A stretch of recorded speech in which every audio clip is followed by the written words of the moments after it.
Schizophrenia একটি জটিল মানসিক রোগ। সিজোফ্রেনিয়া রোগীদের বাস্তবতার ধারণা বা ইনসাইট থাকে না। চলুন জেনে নেই সিজোফ্রেনিয়া রোগের লক্ষণগুলো কী কী।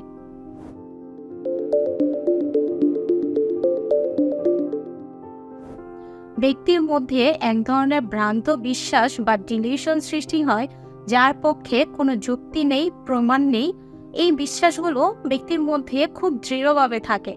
যেমন, উপযুক্ত কোনো কারণ ছাড়াই ব্যক্তি মনে করেন তার মা বাবা অথবা তার স্বামী অথবা স্ত্রী অথবা অন্য কেউ তার ক্ষতি করার চেষ্টা করছে। যেমন, ব্যক্তি প্রায় মনে করতে পারে অন্য কেউ তাকে মেরে ফেলতে চাচ্ছে বা বিষ খাওয়াতে চাচ্ছে। তিনি এমন কিছু অবাস্তব অভিজ্ঞতার সম্মুখীন হন যেখানে তার পঞ্চ ইন্দ্রিয় চোখ, নাক, কান, ত্বক, জিহ্বা এসবের বাস্তব অনুভূতি না পাওয়া সত্ত্বেও তিনি এসবকে বাস্তব অনুভূতি মনে করে থাকেন, যাকে আমরা হ্যালোসিনেশন বলে থাকি।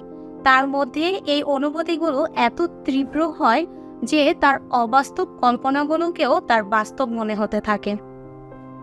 হ্যালোসিনেশনে ব্যক্তি একাই কিছু কথা, শব্দ, কনভারসেশন অথবা গায়েবী আওয়াজ শুনতে পায়, যা তার সাথে অন্যরা শুনতে পায় না।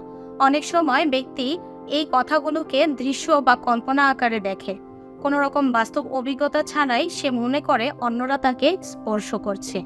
এ ধরনের গায়েবী আওয়াজ এবং কল্পনার দৃশ্যকে আমরা হ্যালোসিনেশন বলে থাকি। সিজোফ্রেনিয়া রোগীদের মধ্যে ভাষার সমস্যাও দেখা যায়। তারা ক্রমাগত অসঙ্গতিপূর্ণ এবং বিচ্ছিন্ন কথাবার্তা বলতে থাকে।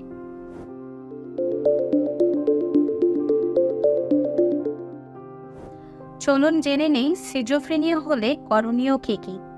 সিজোফ্রেনিয়া একটি লাইফলং ডিজিজ। প্রায় 25% রোগী সারা জীবন ঔষধ সেবন এবং সাইকোথেরাপি নেওয়ার মাধ্যমে ভালো থাকতে পারেন। সাইকোথেরাপি এবং পারিবারিক সাপোর্ট সিজোফ্রেনিয়া রোগের চিকিৎসার জন্য গুরুত্বপূর্ণ। রোগী একটি মর্যাদাপূর্ণ এবং সহমর্মিতপূর্ণ পরিবেশ পেলে একটি প্রোডাক্টিভ লাইফ লিড করতে পারে। যে কোনো রকম সাইকোসোশ্যাল সাপোর্টের জন্য আমাদের নিচের দেওয়া নাম্বারে যোগাযোগ করতে পারেন।